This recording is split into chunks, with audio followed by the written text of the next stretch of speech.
Well done, Delhi. You've absolutely fucked it. Congratulations. Just an astonishing effort. Astonishing effort. Well done. Well done, Mumbai. Yeah, let's get all through it. The Ambanis, etc. Congratulations to the Ambanis. Finally, something good happening for them. Okay? But well done, Delhi. Now, how have you managed to fuck that? Goodness gracious me. But they've done it, Pezza. They've done it. It was a great start. We'll finish the show with, how the season's panned out. But, wow. That's just an all-time fucking. And every other team in the playoffs now, like, cheers, Delhi. Yeah. Right, now we have to deal with this shit. Exactly. As well. Like, can you hear the Jaws music of MI coming, the Imperial March, The big boys getting it done today. Sky and Bumrah and Mitch Santner to a lesser extent. Nita Ambani holding up 6 fingers there, 6 trophies on the way, holding up 6. Okay. Or maybe she was signalling to the umpire with something.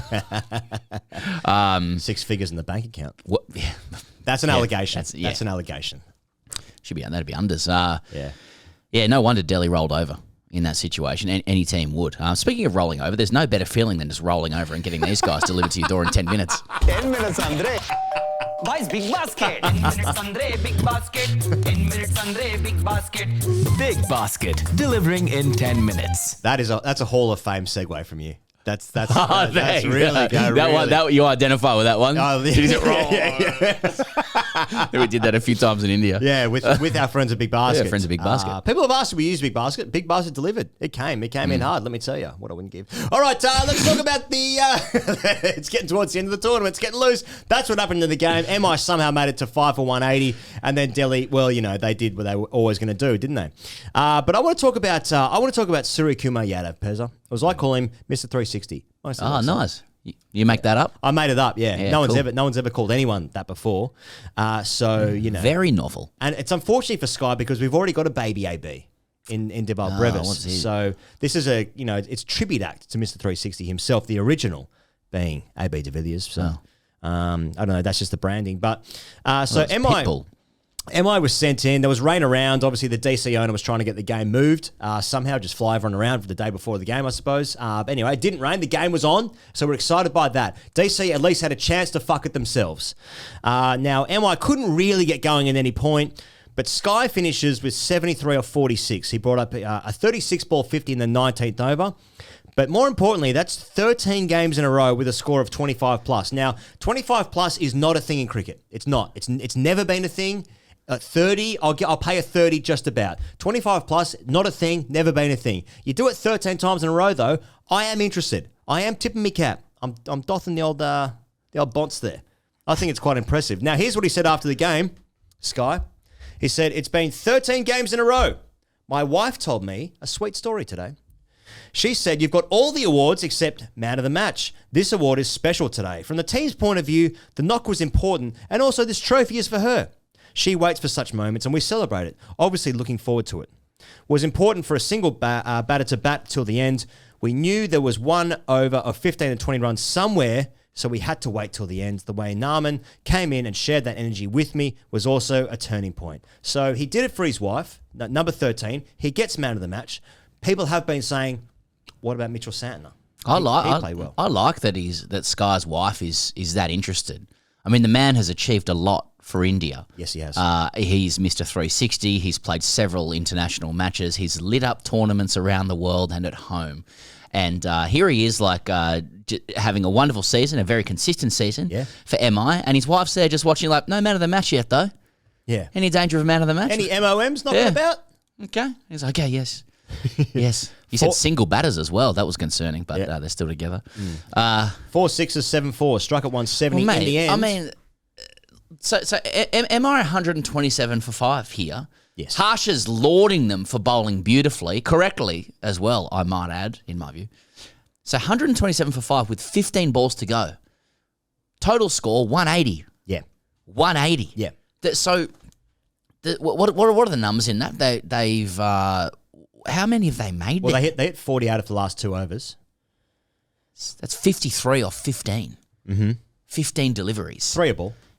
The thing that anyone who, if you haven't played cricket, and I suspect a lot of people in the YouTube comments haven't, and everywhere else, but the vibration that is created at the finish of an innings, it can be very instructive about what's going to happen. If you get the vibration and the momentum and the spirit of the finish at a certain level, the game is over. Yes, it is. The game has completed. Yes. So if you've made 53 off 15 and hitherto been strangled by DC, but, like Houdini-esque, Mr. 360 styles, gets rid of that strangulation and says, now the momentum is with us, it's game over.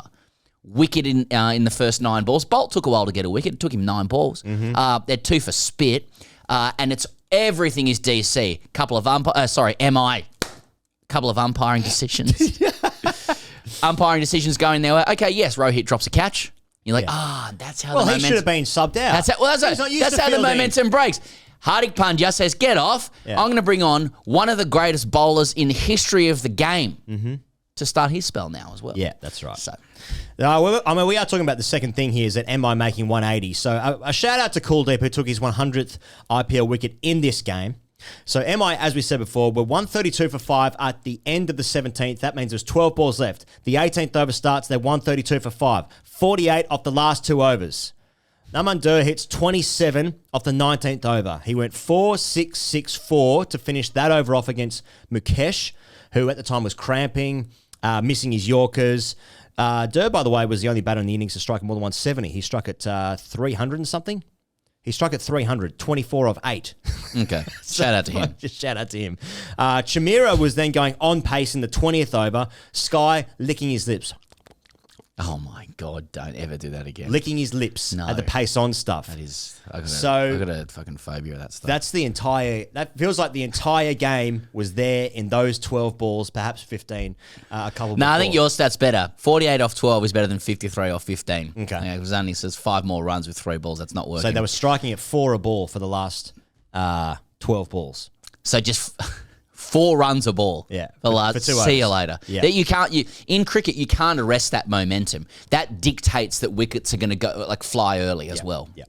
Wickets fly early. Now, look, when you think about who has returned from the IPL, who hasn't, there's a fairly obvious gap in the DC lineup where Mitch Stark has not come back. And you think in the last overs of these, in the 19th and 20th over of this innings, you think, look, he's probably bowling those overs. He could go for 58. It's less likely to happen if he's playing. Now, look, as an Australian, I'm saying he has probably sacrificed by not playing the IPL for many years about $20 million. He won the IPL last year. He's an incredible player, and he keeps turning up for Australia over and over and over again. I would say no player currently playing has a highlight reel better than Mitch Stark's in his career. All 3 formats. An incredible player. And so he has chosen once again to... I'm not actually sure the reasons he has not decided to come back. Those are his. But the fact that he's going to be ready for the World Test Championship final makes me feel good once again. But I could imagine as well, if you're a Delhi fan, you're thinking, well, you look at the bowling lineup and it basically revolves around Kuldeep Yadav and Mitch Stark. And, they spent big money on him. He's not there. That hurts. At the same time, they should never have got themselves in a position where their second last game was a must-win at the 1KT. But I just want to point out that, it hurts that he's not there. It's not DC's fault, but there was a Mitch Stark-shaped hole there. Like, as you point out, there are times in his mercurial style of play where he can go the distance, as it were. But you'll find more often than not in games where he is needed, when people are up and about and all players are like, we have to win today.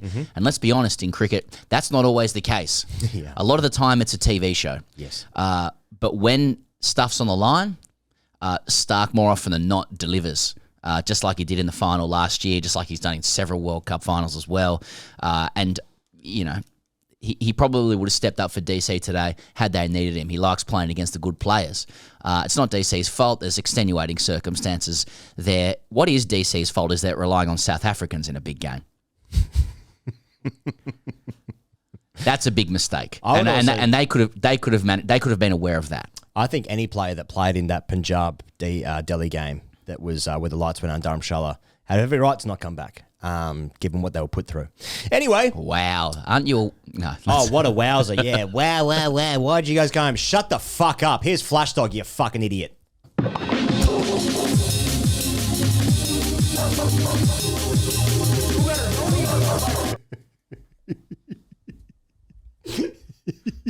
Now, I want to talk about back here. Yeah, I want to talk about Mitchell Santner. I want to talk about Mitchell Santner. Wow. Mitchell Santner, what a player. What a cricketer. Somehow. It's so incredible what he's doing. He always has done. What a buy. What a Chennai let him go somehow. And look at him bowling on this red soil. 3 for 11 off 4. That's the joint lowest ever conceded by a spinner at the 180. There was a little partnership forming, although they were never really in the game because, you know, Mitchell Santner's probably one of the best in the business on turning decks with a white ball in the hand. And also, they've got a guy called Jasprit Bumrah. But there was a little partnership going of 38. It was forming between Rizvi and Ashutosh. They took the score from 5 for 65 to 103. Santner nipped it in the bud. So the ball before he bowls Rizvi was a dart. It was in the 90s.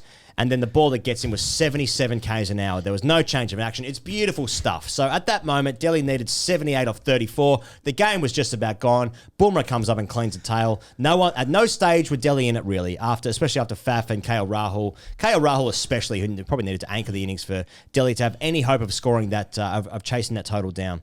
It didn't happen that way. Here's what Santner said after the game. He says, it was nice. Slightly slower wicket with the red soil. The more overspin you bowl, the more you get out of it. Today, that was my job. Mix it up and keep the batters guessing. It was nice to see it spin. I bowled stump to stump. Obviously, there was a little bit there, which was nice, so you could essentially bowl a bit straighter. As a unit, we were great with the ball, but it was set up by Sky and Naman to get us to 180, which was probably over par on that wicket. So there you go. I mean, yeah, when you're looking at Mitchell Santner coming, I think he conceded 1-4, I think. 16 dots. Did you say that? 16 dots in a 24-ball spell. 3 for 11. A wonderful spell. Jasprit Bumrah 3 for 12. Yeah.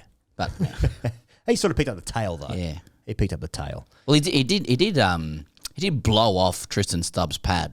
Who took a review with him. Who took a review with him. I mean, I did think it was going down leg, but once again, momentum. The umpires understood the assignment. The opposition understood the assignment. I think once Sky did what he did, which is why he did deserve player of the match. Yeah. It was the kinesthetic energy of the game dictated what was going to come, right? And Mitch Santner, he knocked over a whole bunch of Indians. He's knocked over Indians before. Okay, let's be honest. And a wonderful display of like changes of pace as well. Yeah. You may have said all those things before, but I was on the floor. Shout out to Mitchell Santner. All right, let's get into the last thing. DC have folded. It's the first time in IPL history a team has failed to qualify for the playoffs after winning each of their first 4 games. Delhi were 5 wins from 6 games. Since then, they've picked up 3 points from the next 7 games to fall over. Have you got the table there, Chuck, by any chance? Sorry, I didn't prep you for it. MI have qualified for the playoffs for the first time for the 11th time. MI have qualified for the playoffs for the 11th time in 18 seasons. So there you go. That's the table for MI. Yeah, MI's got the best net run rate now. I mean, they've won this game by, 60 runs? So that's a huge win. 59 runs they won the game by. So there you go. There's your final 4, and now it's a race for top 2, really. What's the game tonight? The game tonight is GT LSG. Then on Friday, it is RCB Sunrisers. So still some like top 2 stuff to fight for, but otherwise we're floor of brothel stuff. We are absolute in dead rubber city. But I got to say, you know, it was shaping up so well as an exciting sort of final 4. It's still exciting. But MI have started so slowly, but they've dragged themselves in. They're probably the form side. Is that right? Am I backing up? I think GT look more rounded. I was saying like form. They bring momentum into the finals, and they've sort of come from deep. Well, I see what you mean. I mean, GT have just like knocked over whoever it was, like none down, 200. But as we've noted before, that actually creates a weakness in their middle order who hasn't played any cricket. Yeah, they haven't batted. So they've batted. That's in many ways GT haven't considered that. DC, you know, their fans have been through so much. You know, they were so close a couple of years ago. Well, let's face it. They lost 7 from 9 after KL Rahul stamped his bat down at the Chinnaswamy. Now, is that a scurrilous coincidence? Yes, it is. It's just 2 things that happen. But let's bring them together for the sake of media sensationalism. Okay, I like I just thought it was a good moment. He's from that area and he gets a bit of shit from people in Bengaluru. Stamps his bat down. Now they've lost 7 from 9. Very interesting. That's very He scored interesting. 100 since then, but not these 100s weren't fast enough. They weren't fast enough. Right, Yeah. so- yeah, that's interesting. Yeah. Yeah. So Yeah. now Delhi are out of the Yeah, tournament. they also lost Mitch Stark. So, yeah. It's a funny year this year because Why is Mitch Stark out? Conflict. You know, like you're out with a hamstring? Just put brackets around that. Conflict at the border.